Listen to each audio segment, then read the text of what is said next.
السلام عليكم. الوصفة ديال اليوم صفة مدفونة بريستيج كتجي رائعة شكلا ومذاقا. اكيد غادي تعجبكم الا جربتوها بطريقة سهلة وبسيطة، وحتى كذلك المقادير بساط مع تزيين بسيط. كنتمنى تعجبكم الوصفة ديال اليوم.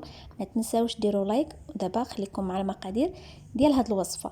هنا غادي ناخذ واحد الطنجرة غادي ندير فيها الدجاج على حسب الكميه ديال الافراد، وغادي ناخذ هنا 2.5 حبات يكونوا كبار ديال البصله، يكون مشلضه في الهشوار اولا تقطعوها قطع صغيره. هنا الثوم، بالنسبه للثوم على حسب نتوما الكميه اللي بغيتو ديروا 2 حتى ل3. بالنسبه لهاد الصفه ماشي انا اللي غادي نصايبها، اختي هي اللي كتصايبها. المهم انا هنا غير كنت كنصور وغادي نقدم معكم الوصفه. هنا غادي ندوزو للعطريه. بالنسبه للعطريه ديال هاد السفه هادي، هنا درت البزار ودرت شويه ديال الملح، وغادي دير سكينجبير. هنا اي حاجه كدير منها معلقه صغيره، الا بطبيعه الحال اللي بزار درت غير شويه راس معلقه. هنا درت خرقوم كذلك حتى هو معلقه صغيره ديال الخرقوم. وبطبيعه الحال القرفه، راكم عارفين السفه ضروري من القرفه. هادو هما العطريه. وغادي دير دابا القزبور اولا المعدنوس اللي بغيتو على حسب شنو كديروا، اولا ديروهم بجوجهم. بالنسبه لهاد الدجاج راه درت معاه زيت الزيتون كيف ما شفتوا في الاول، ومع البصله اللي مشلضه صغار، والعطريه هما غادي ديرهم في العافيه تكون مهيله. هنا غادي تاخذ السفه. بالنسبه للسفه الكميه اللي بغيتو على حسب كيف ما قلت لكم افراد ديال العائله. هنا صراحه حنا هاد السفه درناها للغدا، صراحه جات اكثر من رائعه وجات زوينه. غير جربوها بهذه الطريقه ما غاديش تندموا عليها. هنا خدت زيت الزيتون، وانا كيف ما قلت لكم خدت زيت الزيتون عفوا زيت المائده. غادي تاخذ ديك الشعريه غادي تلبسها كامل بديك الزيت، غير واحد الكميه قليله كيف ما كتشوفوا في الفيديو. وهنا في هذا الاثناء راه درت الماء يسخن باش يسخن باش دغيا طلع هذا التفويره الاولى. وغادي دهن هذا الكسكاس هذا حتى هو بالزيت. المهم هنا غادي تكون اول تفويره. المهم كل واحد وطريقته في السفه، كل واحد كيفاش كيدير ليها. كاين اللي كيدير لها المهم من بعد كاين اللي كيدير لها في التفويره الثانيه الماء السخون اللي كيكون في البرمه. كاين اللي كيكملها بالماء بارد. كل واحد وطريقته ديال الصفه. هي ما غاديش دير ليها في المرحله الثانيه الماء سخون، غادي دير الماء البارد. المهم غنمشي معكم مرحله بمرحله باش المبتدئات او حتى انا صراحه اول مره نشوف الصفه كيفاش كتفور مباشره، حيت صراحه انا ما عمرني فورتها. وهذه فرصه ليا وليكم باش نتعلموا مع بعضياتنا لهاد الوصفه. المهم ماشي بالضروره وصفات اللي كنبارطاجي معكم انا في قناتي يكونوا انا اللي صايبتهم، كيكونوا صايبينهم الناس اخرين وكنبارطاجيو معكم هنا حنا كاملين باش نتعلموا مع بعضياتنا. المهم داك الدجاج من بعد ما تقلى مزيان كيف ما كتشوفوا، هنا خدات واحد الكميه ديال الزبيب اللي رقدتها في الماء. هنا قالت لي بالنسبه لداك الزبيب ممكن انكم ديروا مع الصفه اولا ممكن ديروا مع المرقه، هي ما كيعجبهاش مع الصفه. هنا مع المرقه كيعطي واحد المذاق وكيطلق ديك الحلاوه ديالو. كيجي داك الدجاج زوين ومعسل بلا ديك البصله كتجي زوينه ومعسله. انا كل مره كدوز كتخلطها باش ديك البصيله طيب والدجاج كذلك يجي معسل. غادي تشوفوا في الاخير كيفاش غادي يجي. مره الا بالكم الدجاج على حسب النوعيه ديال الدجاج كيفاش داير، الا بالكم ما طيب كتزيدوا غير شويه ديال الماء سخون غير شويه بشويه حتى كيطيب. عاد ديك الساعه كتنقصوا عليه بطبيعه الحال العافيه. المهم هنا من بعد ما تفورت الفويره الاولى كيف ما كتشوفوا راه درت معها غير الزيت فقط اللي دارت، يعني كيف ما شفتوا في الفيديو. ودابا غادي تدوز باش تحيدها من الكسكاس. كتعرفوا هي فاش كتكون سخونه كتكون شويه صعيبه في الخدمه. هنا درت الماء بارد من الروبيني اللي دارت وكترش مزيان هاد السفه. ممكن تحاول انها تفرتتها مع بعضياتها باش ما تعجنش ليها. والحمد لله صراحه ما تعجنتش، جات زوينه وجات هي هذيك غير كيف ما قلت لكم. فمن بعد غادي تضيف لها واحد الاضافه باش هكا ما تجيش معجنه. المهم غادي تحاول انها كل مره تبقى ترشح حتى تشرب شويه داك الماء، عاد غادي تدوز باش غادي ديرها في الكسكاس.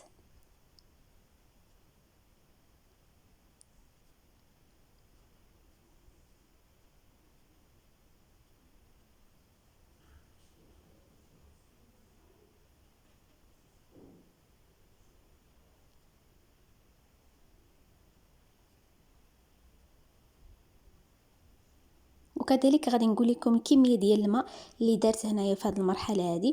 نتوما على حسب الصفه، حيت هنا دايرين صراحه كيلو كيف ما قلت لكم، فاحنا دايرينها الغدا لاش دايرينها. المهم درت هذا الغراف هذا كيف ما كتشوفوا، درت جوج ديال الغرارف من ماء ديال الروبيني كيف ما قلت لكم. فالماء عادي راه ماشي سخون، كاين اللي كيشد داك الماء طايب وكيكبوا مباشره هنا من بعد ما كيحيدها، من بعد ديك الطفوره الاولى فاش دار مع الزيت كيكب عليها داك الماء سخون، كل واحد وطريقته. وهنا كيف ما كتشوفوا كل مره كيف ما قلت لكم، فضروري كل مره انكم تبقى تقلبوا داك الدجاج غير باش ما تحرقش البصله، حيت ما كتكثرش ليه هي الماء لديك الدجاج، باش ما يجيش الماء كثير فيه، هي ما غرضهاش في الماء. فكتحاول انها تنقص عليه العافيه وكتخليه يطيب على خاطره. دابا المرحله الثانيه غادي ترجع عاوتاني داك الكسكاس. ماما غادي دير عاوتاني هنا الصفه، لكن هنا ما درت حتى شي اضافه لا يعني من غير الماء فقط كيف ما قلت لكم من الروبيني. وهنا راه داك الماء كيف ما قلت لكم فغير تشرب واحد شويه ماشي بزاف. عاد ديك الساعه كديروا في الكسكاس كما كتشوفوا راه الشعريه كتبقى عاديه، ما كتعجنش مع حتى حاجه. صراحه انا هذا هو السبب اللي كيخليني انني ما نفورهاش، هي كتعجن ولا تعجنات تقدر تخسر. داكشي علاش انا ما كندير صراحه فيها ايديا، واخا هي كتعجبني كتكون صراحه زوينه بهذه الطريقه هذه. كتكون هكا بالدجاج كيف ما شفتوا في الاول ديال الفيديو. غنشاركها معكم بواحد الزين بسيط سهل. كيكون داك الزين كيكون في المناسبات، الا جاو عندك شي واحد ولا هكا العائله دير ديك الطريقه. فصراحه كتعجبني انا شي حاجه تكون هكا غير بسيطه نزينوها كيف ما كيقولوا العين كتاكل قبل من الكرش. هنا راه درت الماء سخون وكتحرك كل مره. قلت لكم ضروري كتشوف ديك الدجاج واش طاب ولا لا. هنا من بعد ما حيداتها، دابا المرحله الثالثه من بعد ما حيداتها، هنا راه دارت شويه ديال الملحه ضروري، حيت الملح على حسب الذوق. من بعد هي غادي تذوق وغادي تزيد باقي واحد شويه غير الكميه ديال الملح على حسب الذوق. باقي عندنا لاصوص مالحه حتى هي فيها زعما الملحه، ما غاديش تكثر هنا الملحه. صافي هنا غادي دير الماء يكون دافي ماشي سخون بزاف. المهم قالت لي غير يكون دافي، وكتحاول عاوتاني دير نفس المرحله ديال الثانيه. وهنا بطبيعه الحال فاش درت ديك الشعريه التفويره الثالثه، هنا دزت باش انني ندير اللوز. ضروري من اللوز ديركم في الصفه. هنا درتو في الماء يطيب، وهنا من بعد هنا قبل ما درتو في الكسكاس مع الماء السخون خلاتو غير في هاد القصريه هذه. صافي هنا غادي دوز باش دير الزبده كيف ما قلت لكم. هذا هو المكون اللي دارت باش هكا باش ما تجيش الصفه معجنه، يعني باش كل حبه تجي بوحدها. فالزبده هي اخر حاجه في التفويره الثالثه. هنا راه فاش تقليت اللوز فاش عفوا سلقت اللوز راه باقي ما كانت دارت هاد التفويره، كانت غير خلاتها هنا في الماء السخون واحد شويه. ضروري كتطلق ديك النشا ديالها، عاد فاش كتجمع عاد كترجعها للكسكاس. المهم هنا هذه هي المرحله الثالثه، يعني المرحله الثالثه والاخيره اللي كتكون كدير فيها الزبده والملحه والماء بطبيعه الحال كيف ما قلت لكم كيكون دافي. صافي هنا غادي ترجع عاوتاني ديك المهم نتوما المده ما بين نص ساعه، يعني نتوما كتشوفوا كل مره كتراقبوها فين وصلت واش طابت. ضروري كيف ما كتراقبوا هاد القويميله حتى هي باش ما نساوهاش. كيف ما كتعرفوا هي طيبه غير بالعافيه المهيله. صافي هنا من بعد ما قشرت اللوز دابا غادي ندوز نقليه في الزيت تكون بارده. انا غديت غير واحد الكميه قليله حيت غادي نديرو غير من الفوق، غادي نحاول انني نزين به.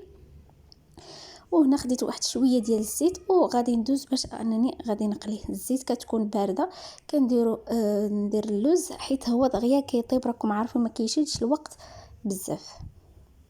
صافي هنا من بعد ما طاب الدجاج غادي ندوز باش نحيدوه. انا خليته حتى برد. فاش غادي يبرد غادي تشدوه، غادي تفرستوه. حتى الطريقه اختياريه، يعني نتوما باش ما بغيتو اولا تخلوه بحال هكا وغادي ديروا الصفه يعني لاصوص ديالكم من الفوق. حنا انا صراحه بغيت نديرها بريستيج، يعني ندير شي حاجه شويه مختلفه. وهذيك البصله كيف ما كتشوفوا راه كتجي معسله، كيجي فيها واحد المذاق ديال القرفه واعره. المهم هنا كتخليو الدجاج حتى كيبرد وكتفرستوه شويه يكون صغارين. المهم بالنسبه للدجاج نتوما كديروا على حسب الكميه ديال اللي بغيتو. تحاولوا تاخذوا الدجاج اللي يكون فيه شويه هكا شويه الدجاج، يعني يكون فيه صدر باش هكا يجيكم فاش تبغوا تفرستوه مع العظم تلقاو شي حاجه في الدجاج.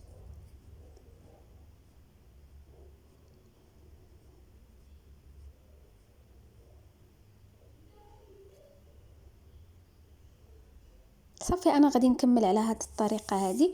ومن بعد فاش غادي نكمل غادي ندوز باش غادي نديرو في الطنجره باش نخلطو مع ديك البصله باش يتشرب عاوتاني هاد الدجاج مزيان مع البصله، ويجي حتى هو مع العطريه ديال البصله كيف ما كتشوفوا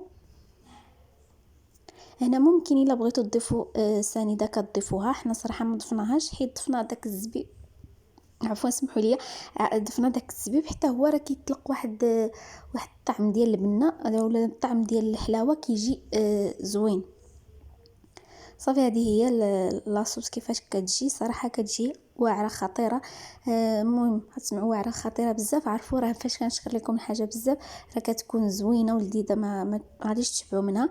المهم اللوز درتو انا غير فوق البوطه. صافي هنا غادي نحيدو حيت طاب باش غادي ندوز نديرو مرحله الدريساج ومرحله ديال التزيين هي اللي غادي ندير انايا. المهم هنا خديت التمر ودرت فيه داك اللوز. المهم صراحه التمر كان عندي غير قليل، كان عندي غير هاد الحبات. وهنا سلقت البيض اللي قطعته على 4 حتى هو غادي نزين به. وعندي القرفه بطبيعه الحال، وعندي سكر كلاصي هادو هما باش غادي نزين هاد الصفه هذه. المهم هذه هي الطريقه اللي درت. ممكن ديروا الكركاع اولا ديروا البرقوق اولا المشماش، كاينين طرق عديده باش انكم تزينوا هاد الصفه هذه.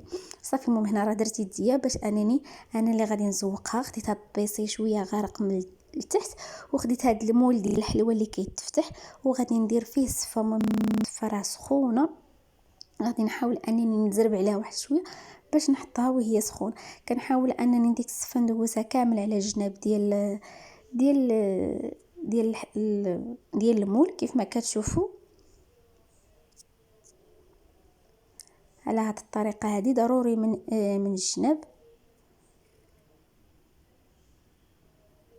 صافي وهنا كندير ديك لاصوص. المهم كنحاول نكثر الطبقه الاولى من ديال السفه وكندير لاصوص حتى هي كنديرها كامل على الطبقه كامل كنديرها. ممكن تخلوا واحد شويه الا بغيتو ديروه من الفوق مع اللوز والتمر. انا هنا درتها كاملها، درتها هنا باقي سخونه سخنتها ودرتها هنايا كيف ما كتشوفوا هذه الطريقه هذه.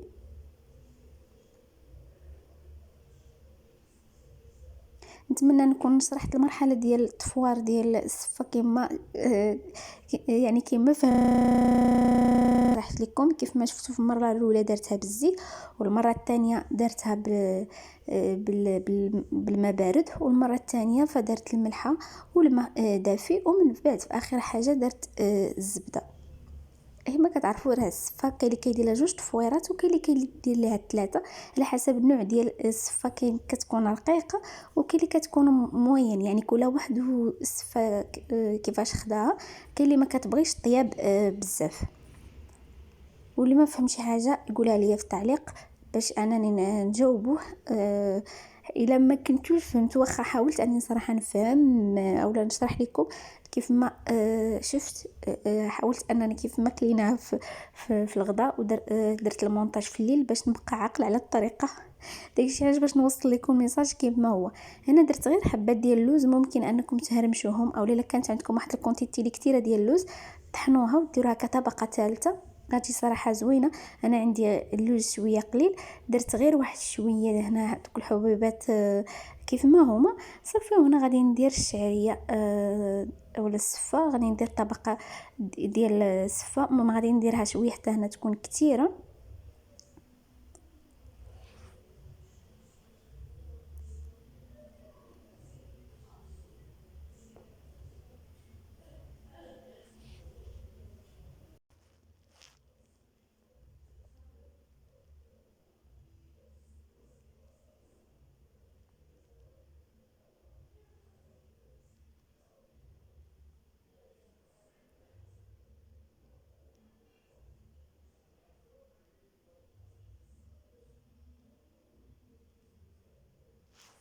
صافي. وهنا من الوسط غادي ندير شويه ديال اللوز اللي قليت قبيله،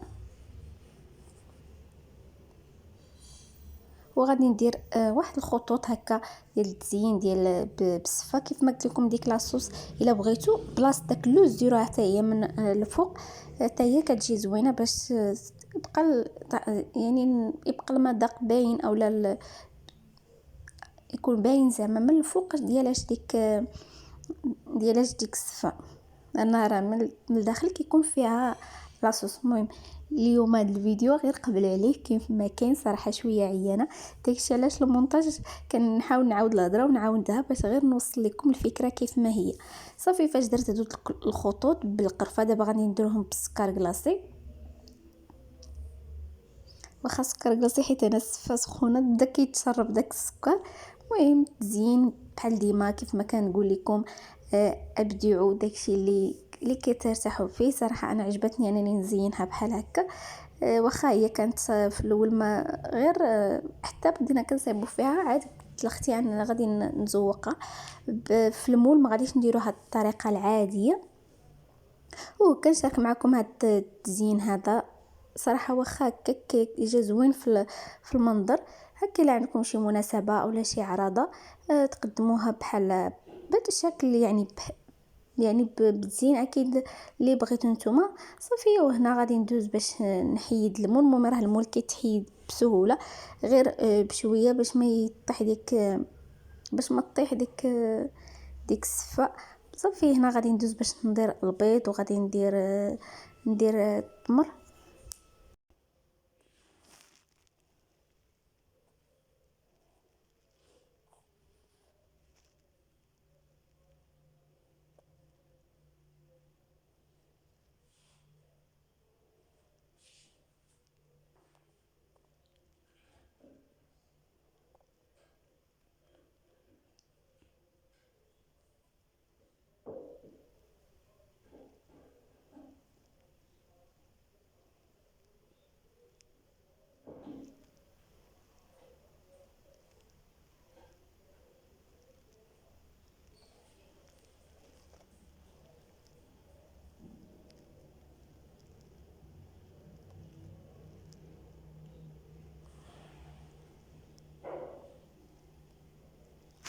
المهم هذا هو الشكل ديال السفه ديال اليوم، اولا السفه بريستيج. كنتمنى تعجبكم.